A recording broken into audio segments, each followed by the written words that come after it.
Voilà, donc je fais la phrase de conclusion. En fait, en général, on recopie la question en faisant une affirmation. Voilà.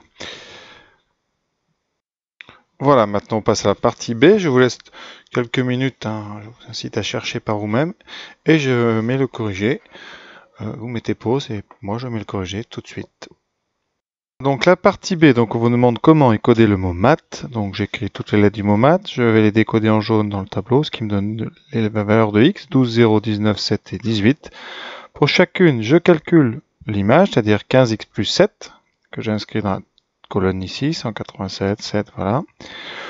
Alors, soit vous prenez une calculatrice et vous faites du modulo, et ça vous donnera le reste modulo 26. Sinon, j'ai inscrit à droite ici la liste de quelques multiples de 26 qui vont me servir. Par exemple, 187, c'est 130 plus 57. Donc 130, vous pouvez l'enlever. Il reste à décomposer 57, et comme 57 c'est tout près de 52, le reste sera 5. Pour 7, rien à dire. Pour 292, eh bien vous êtes tout près de 260. Oui. Donc vous gardez 32, et 32, vous enlevez 26, il vous reste 6. Voilà, c'est comme ça qu'on fait les congruences quand on n'a pas forcément de calculatrice. Donc 112, vous êtes tout près de 104, donc vous avez juste 8 encore, donc le reste est 8. Et pour 277, vous êtes tout près de 260, juste avant, donc il va rester 17. Voilà. Ensuite, je décode dans le tableau, j'ai mis ça en orange, vous obtenez donc que maths est codé en F, H et IR. Voilà. Passons donc à la question 2a. Donc, on sait que y est le reste modulo 26 de 15x plus 7. Donc, il existe k' appartenant à z, tel que y égale 15x plus 7 plus 26 k'. Alors, j'ai mis k' parce que vous allez voir, à cause du plus ici, on a besoin d'une deuxième lettre. Ça nous donnerait en fait 15x plus 26 k' égale y moins 7.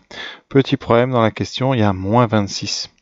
Donc, comme k' est un entier relatif, peut très bien faire ce qu'on appelle un champ de variables, c'est-à-dire qu'on pose k égale moins k'.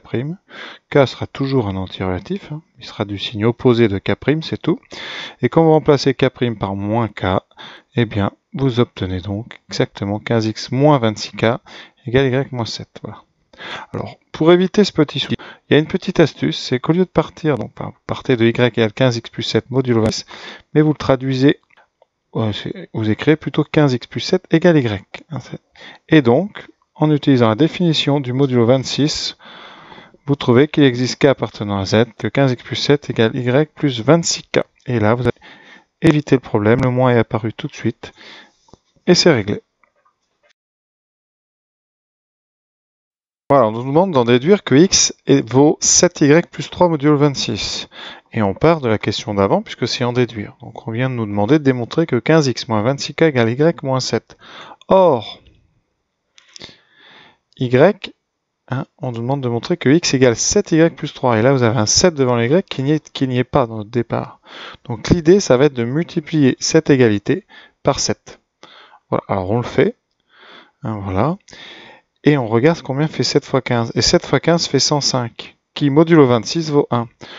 Donc la multiplication par 7 permet en fait d'enlever le coefficient 15 qui était devant le x, qu'on ne peut pas enlever par division puisqu'on est en arithmétique. Donc on l'enlève par multiplication par 7. De son côté, le 7 fois 26 vaudra 0 modulo 26 et le 49, enfin le moins 49, vaut 3 modulo 26 puisque on est tout près de 52. On est à 3 de 52, donc c'est pour ça que moins 49 vaut 3. Donc on passe modulo 26 dans l'équation, ici dans l'égalité qu'on a là, et on obtient, il reste donc x qui vaut 7y plus 2 modulo 26. Donc dans le tableau W donc, correspond à 22, donc W donne x, donc ça donne y, pardon, c'est y égale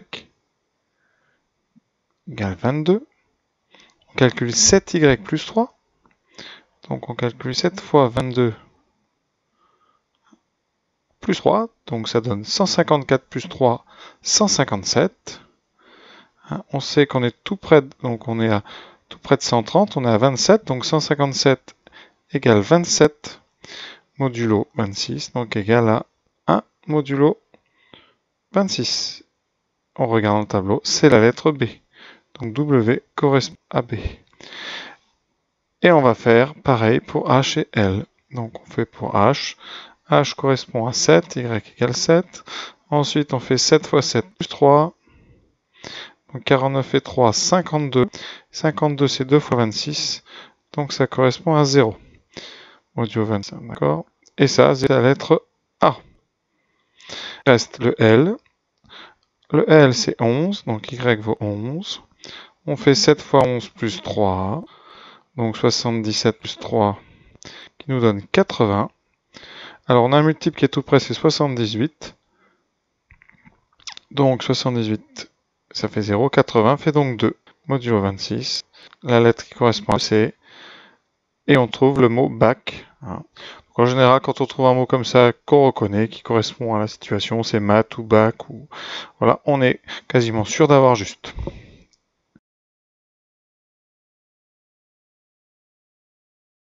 Alors, dernière question, donc 4, on va montrer que deux lettres différentes sont codées toujours par deux lettres différentes. Donc je prends deux lettres, x et x', et je vais supposer qu'elles sont codées par une même lettre.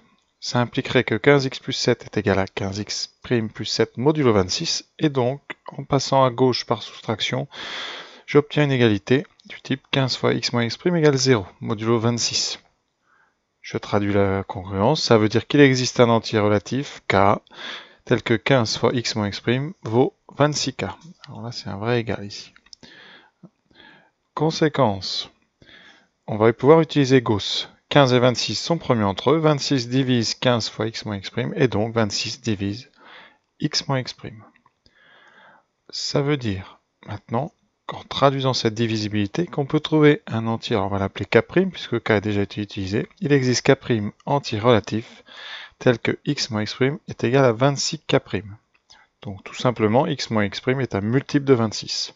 Mais on sait que x et x' sont des restes dans la division euclidienne par 26. Donc, x et x' sont entre 0 et 25, et sont des entiers. Quand on fait la différence des deux, moins x' est entre moins 25 et 0, et donc la soustraction des deux est entre moins 25 et 25. Maintenant, c'est tout bête, il suffit de trouver un multiple de 26 entre moins 25 et 25. Eh bien, vous pouvez chercher, il n'y en a qu'un seul, c'est 0. Et donc, on en déduit que k' vaut 0 et que x moins x' vaut 0. Donc, si deux lettres sont codées par une même lettre, c'est que les deux lettres de départ étaient... Voilà, donc à la prochaine pour un autre sujet de terminale spécialité.